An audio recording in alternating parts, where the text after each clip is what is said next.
میرا نام ڈاکٹر محمد حسن ہے۔ میں چند باتیں پیش خدمت کرنا چاہتا ہوں صفائی کے حوالے سے، کیونکہ ہم مسلمان ہیں تو اسلام میں صفائی پر بہت زیادہ زور دیا گیا ہے۔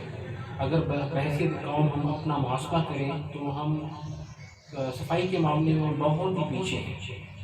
اللہ سبحانہ و تعالیٰ نے سورۃ اعلیٰ میں ارشاد فرمایا، بسم اللہ الرحمن الرحیم، قد افلح من تزکیٰ، یقیناً وہ لوگ کامیاب ہو گئے جنہوں نے پاکیزگی اختیار کیا۔ اسی طرح اللہ سبحانہ و تعالیٰ ان لوگوں کو پسند فرماتا ہے جو توبہ کرنے والے ہیں اور پاک صاف رہنے والے ہیں۔ ان اللہ یحب التوابین و یحب المتطہرین، بے شک اللہ پسند کرتا ہے صاف ستھرے رہنے والوں کو اور توبہ کرنے والوں کو۔ اور صفائی نصف ایمان ہے اسلام میں۔ اور صفائی دو قسم کی ہوتی ہے، ایک ظاہری اور ایک باطنی۔ ظاہری صفائی ہوتی ہے اگر پسینہ آ جائے یا کپڑے خراب ہو جائیں، ہم اچھے طریقے سے نہاتے ہیں، خوشبودار صابن لگاتے ہیں، اچھے کپڑے پہنتے ہیں، خوشبو لگاتے ہیں، اور یہ ہم اچھے کپڑے پہن کر صاف ستھرے ہو جاتے ہیں، یہ ظاہری صفائی ہے۔ اور باطنی اندرونی صفائی ظاہری سے زیادہ امپورٹنٹ ہے۔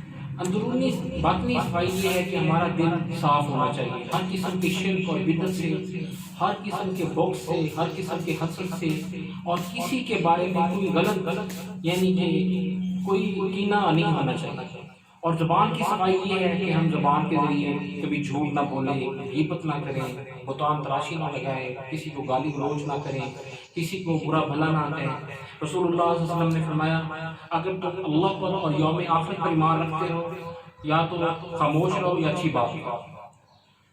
اچھی بات یہ ہے کہ ہم اس زبان کے ذریعے لوگوں کو اللہ کے دین کی دعوت دیں۔ اللہ قرآن میں فرماتا ہے، وَمَنْ أَحْسَنُ قَوْلًا مِّمَّنْ دَعَا إِلَى اللَّهِ وَعَمِلَ صَالِحًا۔ اس شخص سے اچھی بات کس کی ہو سکتی ہے جو لوگوں کو اللہ کی طرف بلائے اور نیک عمل کرے۔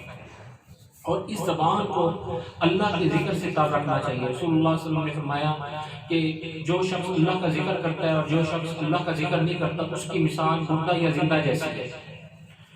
اور ہم کوشش کریں کہ اپنی آنکھوں کی صفائی یہ ہے کہ ہم آنکھوں کے ذریعے بے حیائی اور فحاشی نہ دیکھیں، اس کے ذریعے ہر اس چیز سے پرہیز کریں جس سے شریعت نے ہمیں روکا ہے۔ اور کانوں کی صفائی یہ ہے کہ ہم اس کانوں کے ذریعے گانے، کسی کی جغل غیبت یا کسی کا مذاق لعب نہ سنیں، اور ہم اس طرح زندگی گزاریں کہ ہم ظاہری اور باطنی ہم صاف ستھرے ہو جائیں۔ اور آخری بات یہ ہے کہ ہم اپنے گھروں کو بھی صاف ستھرا رکھیں، گلی محلوں کو بھی صاف ستھرا رکھیں۔ رسول اللہ صلی اللہ علیہ وسلم اپنے گھر والوں کے ساتھ صفائی کروانے میں یا گھر کا کام کاج کروانے میں ان کی مدد کرتے تھے۔ ہمیں بھی جس طرح آج کل چھٹیاں ہیں، گھر میں ہم سوئے رہتے ہیں، اپنے گھر والوں کے ساتھ کچھ کام کروا لیں، اپنے گلی محلے کو صاف رکھیں تاکہ ہمیں بیماریوں سے پاک صاف ہو سکیں۔ اور ایک دعا کو میں یاد کرانا چاہتا ہوں کہ اس دعا کے پڑھنے سے بندہ اللہ سبحانہ وتعالیٰ بندے کو ہر طرح کی شر سے، ہر موذی جاندار سے اللہ محفوظ رکھتا ہے۔